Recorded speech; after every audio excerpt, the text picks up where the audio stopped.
Hepiniz hoş geldiniz. Bakın Manisa deyince akla gelen en önemli şeylerden bir tanesi Manisa'nın Şehzade Sarayı. Osmanlı'da padişah oğullarının sancağa çıkması bir kuraldı. Sancağa çıkarlardı. 10 yaşına geldiklerinde sünnet olurlar. Annenin yanından baba tarafına saraya geçerlerdi. Ve baba tarafında erkek bölümünde eğitim görürlerdi. Ne zamandan sonra? 1. Ahmet'in Ekber Kanunu'ndan sonra.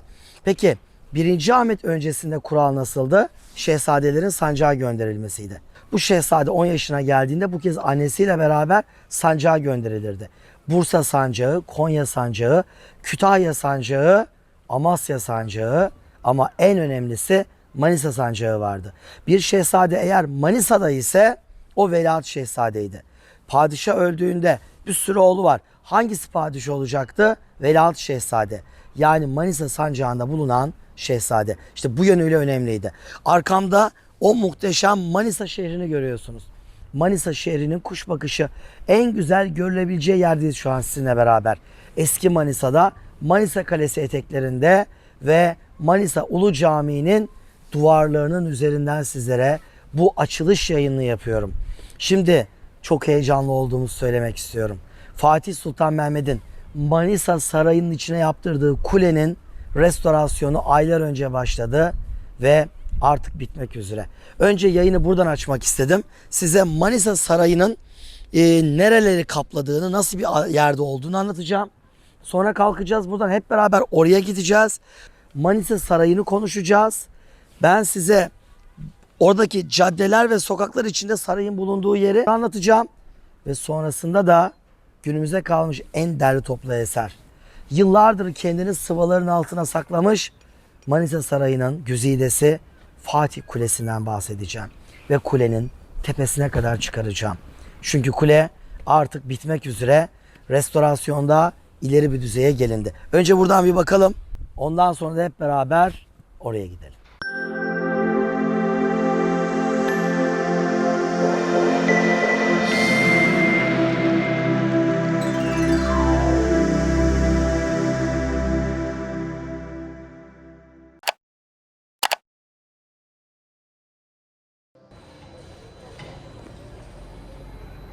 Evet, geldik nihayetinde.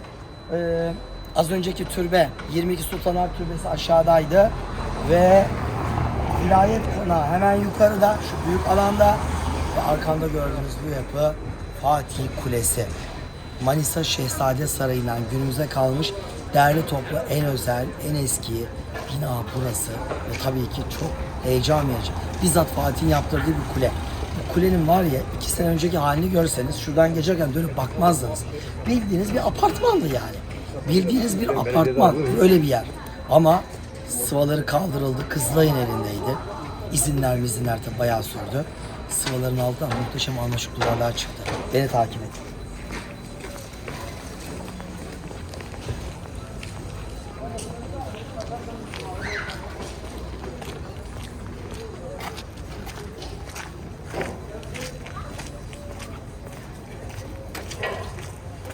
Şimdi yerde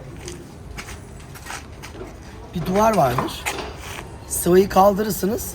19. yüzyıla ait bir yapı detayı görürsünüz. 18, 17 görürsünüz. Bir de kaldırıp 15. yüzyılı Fatih Sultan Mehmet'i görmek öyle basit bir olay değildir.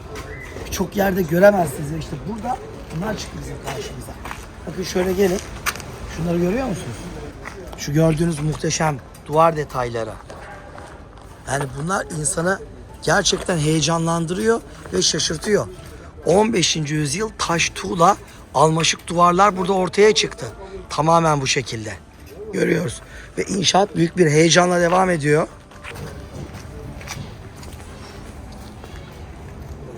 Şimdi bakın bu görmüş olduğumuz kule Fatih tarafından saraya ait bir kule olarak yapılmış. Osmanlı saraylarında bir takım kuleler var mı? Var. Mesela Topkapı Sarayı'ndaki Adalet Kulesi var. Onu da ilk kez Fatih yaptırmış. Son eklemeleri Sultan Abdülaziz yaptırmış. O üstteki ampirler Sultan Abdülaziz. Ama hep durmuş. Divanhanenin üzerinde bulunan kasrı adı. Adalet Kasrı, Adalet Kulesi. Edirne Sarayı'nda bir kule var mı? Var. Kanuni'nin Mimar Sinan'a yaptırdığı son haliyle büyük bir kule. İşte Manisa Sarayı'nın kulesi de bu kule. Ama dedim ya düne kadar önünden geçen hiçbir Manisalı bunun bir kule olduğunu bilmiyordu. Çünkü bu bildiğiniz bir apartmana benziyordu. Kızılay'ın elindeydi. Normalde 1. Ahmet'le beraber artık Osmanlı'da Şehzade Sarayı'nın bir hükmü kalmıyor. Çünkü Ekber Kanunu'yla şehzadeleri İstanbul'dan sancağa gönderme yasaklanıyor.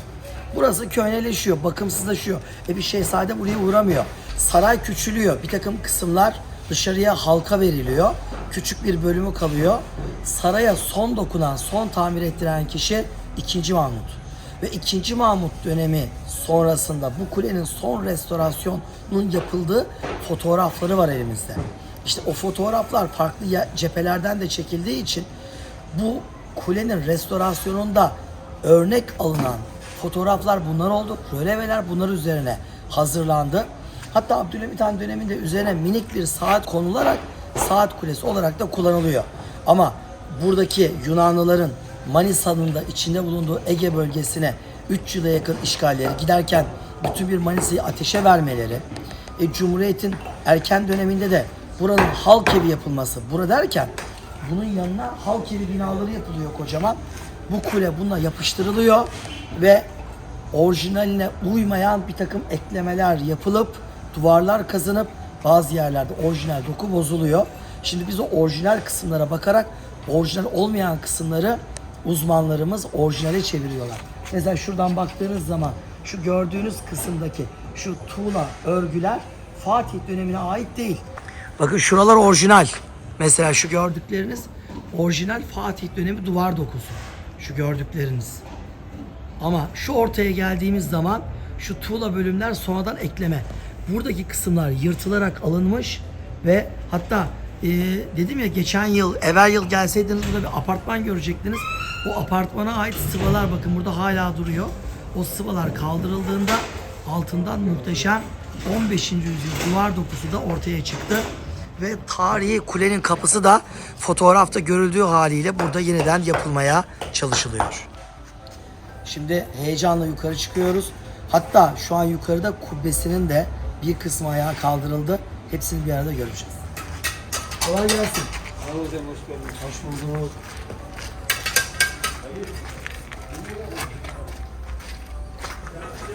Şimdi tabii burası uzun yıllar Kızılay tarafından kullanıldı. Daha evvel de halk evi olarak kullanıldı. Buraya böyle bir betonarme, orijinaliyle hiç alakası olmayan bir merdiven yapılmış. Bu merdiven kaldırılacak. Yani yapıya tezat olan bu merdiven kaldırılacak. Üst katlara çıkmamızı sağlayan asma bir merdiven yapılacak. Aynen İstanbul'da Tekfur Sarayı'nda yapıldığı gibi çok güzel olacak.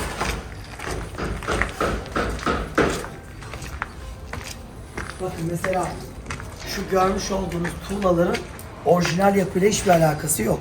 Şu duvarın orijinal yapıyla hiçbir alakası yok.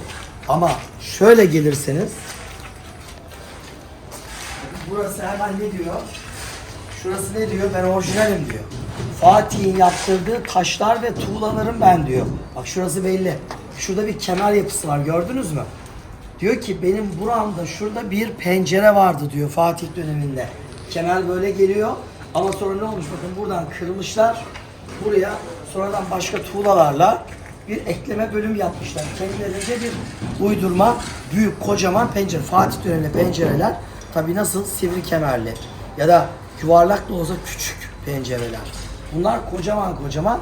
2. Mahmut sonrasının pencereleri bunlar. Bakın şu duvar da orijinal değil. Yani orijinal bir olmayan. Bakın orijinal bir pencere görmek istiyor musunuz? Tam tepenizde, tam burada durmakta. Hadi yukarı çıkın. Tahtalara yükselt.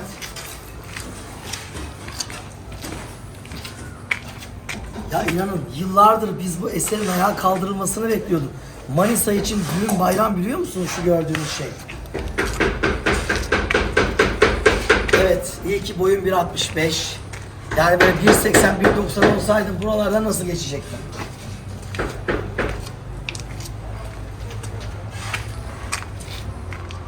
Evet.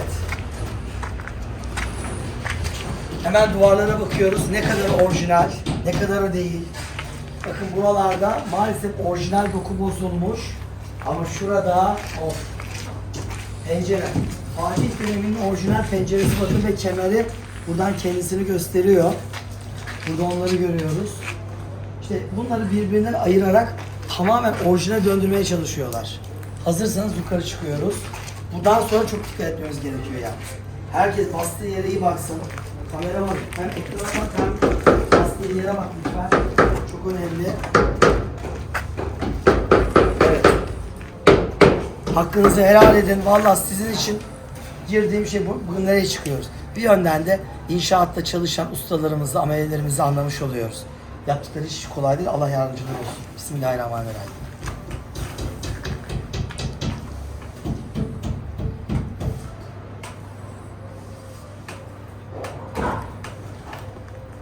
Evet kameramanım gel. Gel böyle. Gördüğünüz gibi her şey şeffaflıkla. Şuradan çıkıyoruz yukarı.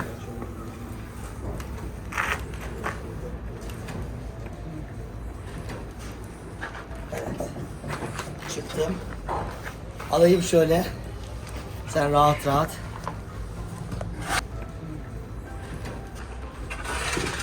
Şimdi bakın şu an kule ve Cihannuma kasrı formundaki bölüm yapılıyor burada. O kısım yapılıyor. Şu an balkona çıkıyoruz.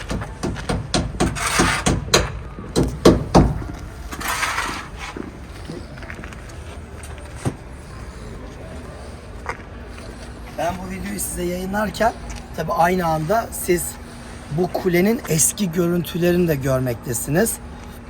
Özellikle 2. Mahmut dönemi sonrasındaki bu en güzel halinde üstünde bir binalarda bizim Cihannuma kasrı dediğimiz bir çıkma kule olur. Üstünde böyle top gibi minik bir kubbe olur kulenin. O kısım yapılıyor şu an. Bunun da etrafı balkon. Yani bu balkon orijinal. Fatih Kulesi'nde var. Ve tabi etrafında trabzanlar olacak. Şu an trabzanlar olmadığı için tehlike arz ediyor. Ben yaklaşmıyorum. Bakın o duvarlar şu an örülüyor. Gördüğünüz gibi adım adım adım o duvarlar örülüyor. Bir kısmı ayakta, bir kısmı tamamlama yapılıyor buradan bu şekilde. Şöyle ilerleyelim. Hemen altımızdaki park Fatih Parkı. Aslında buralarda kazı mazı yapılsa Fatih Parkı içinde belki saraya ait de bir şeyler çıkabilir.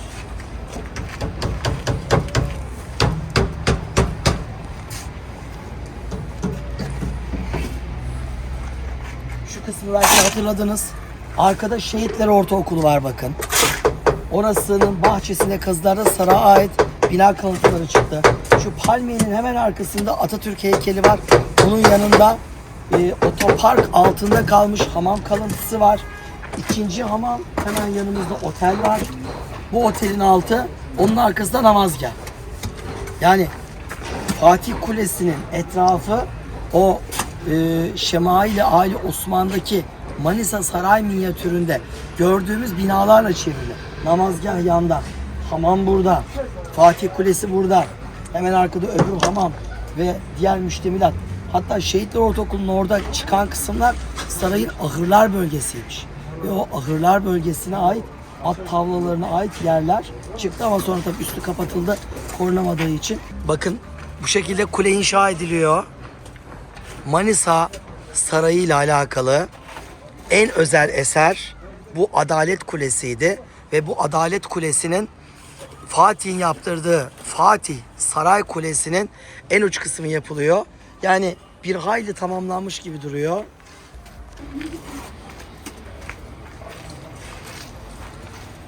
Valla ustalarımı bir sanat tarihçi olarak tebrik ediyorum.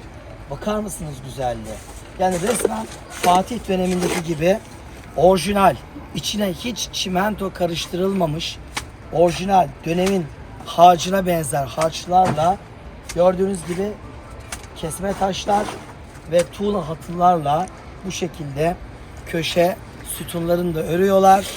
Başta Manisalılar olmak üzere bütün bir Türkiye heyecanla bekliyoruz. Fatih Kulesi'nin o orijinal ilk yapılmış haliyle yeniden bize tebessüm etmesini, heyecanla buralara çıkacak, heyecanla bu muhteşem eserin bitmiş halini yakından göreceğiz ve Fatih dönemini soluklamış olacağız. Fatih'in o gençlik yıllarında bu kuleye heyecanla o basamaklara basarak çıktığını biliyoruz. Fatih'in çıktığı yere çıkacak. Fatih'in baktığı yerden Manisa'yı biz de onlarla beraber seyredeceğiz. Manisa'dan, Şehzade Sarayı'ndan, Fatih'in Kulesi'nin zirvelerinden selamlar.